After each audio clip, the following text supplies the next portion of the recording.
4 news stories for you. Before that, 2 updates for you. In the previous video, I told you about an attack on some police station in South Gondar zone of Amhara region. Now it has been officially confirmed that Tilahun Dejine is administrator of South Gondar zone.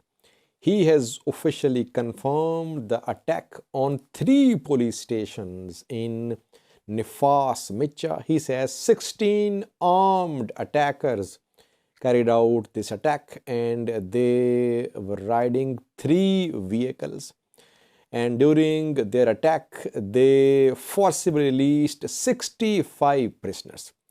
Now, the administrator says that all 16 attackers have been killed and 3 security force members have been injured. And 65 prisoners who were released, they have been captured again. This is official claim. But now the attack has been confirmed. It was a huge attack. You see, viewers, that 16 armed attackers on 3 police stations. It was a huge attack. Second, in the previous video, I told you about some anti-government sentiment being on the rise in Somali region of Ethiopia. A person, an official of the Somali region government has contacted me. His name is Farouk Warfa. He's working as a deputy head of a department. And he wants that his opinion, his position be shared as well. He said that these people who are trying to start a protest, they're basically on social media platforms. And they are those who were sacked on corruption charges. They're not genuine Prosperity Party members, and they are members of former government of Abdi Ilio, who was in power before PP came into existence in Somali. So he says that there is no threat to the government from these social media protesters. Now, 4 news stories. Firstly, we have new story from Somalia, Kenya and Ethiopia. World Food Program today released some numbers which should be taken seriously. 13 million people in the Horn of Africa are going to be in need of aid in coming months in Ethiopia, Somalia and Kenya. Secondly, viewers, 2 news stories from Oromia. We have received some unconfirmed reports that OLF leaders who are in prison, they have gone on hunger strike. And another news story is from West Wellega zone of Oromia region, where some pamphlets have been distributed. Amhara ethnic community members have been told to leave their houses. It is being claimed that they are being forcibly pushed out of Oromia into Amhara. And lastly, viewers, some lawyers have filed a case against Ethiopian government about alleged human rights abuses in Tigray.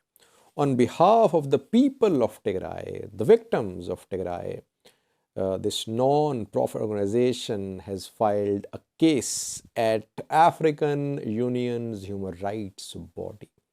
We'll have a detailed look at this development. It's a very important development. Firstly, viewers, World Food Program today released some numbers. WFP says that 13 million people in Ethiopia, Kenya and Somalia are going to be in need of aid in coming days, coming months. It's a devastating drought which is engulfing these 3 countries, parts of these 3 countries. And WFP says that the driest conditions are being seen in the Horn of Africa since 1981. No rains and no water. Harvest Agriculture harvest has been destroyed. Livestock is dying. People don't have money. Inflation, unemployment, they cannot buy food. This disaster is gradually expanding, it's spreading into these three countries. World Food Program is calling for assistance. It said that it's in need of 327 million US dollars to cater to the needs of the people affected by drought in these three countries. It's a crisis, a catastrophic situation. The three countries and diaspora members who have been part of what has been going on in Ethiopia, now they should play their role. If they can fund governments, if they can fund some factions in regions, why can't they fund those organizations which are working in these areas? Ethiopian diaspora, Kenyan diaspora, Somali diaspora, they must support as much as they can, because the figures indicate, the numbers indicate that it's a huge catastrophic disaster which needs to be taken very seriously. Secondly, viewers, we know that Oromo Liberation Front leaders have not been released so far.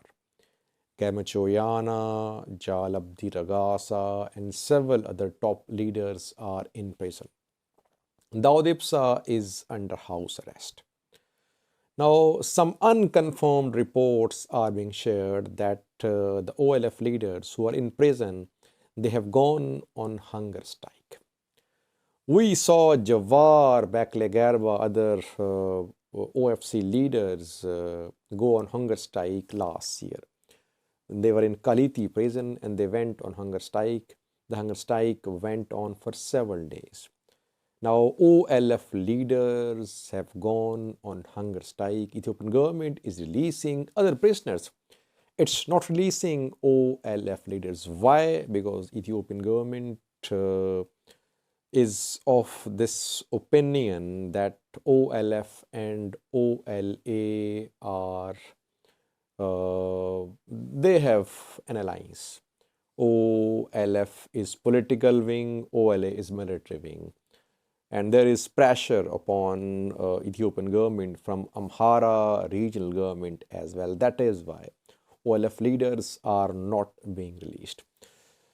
Another news story from West Wellega. Name of the place is Kofe. It's in West Wellega. Here, some pamphlets have been distributed.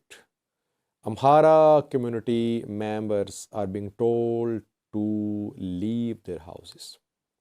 The pamphlet is being shared on social media platforms. We don't know who is sharing this pamphlet, but displacements of Amhara ethnic community members from Wellega towards Amhara region, it is increasing.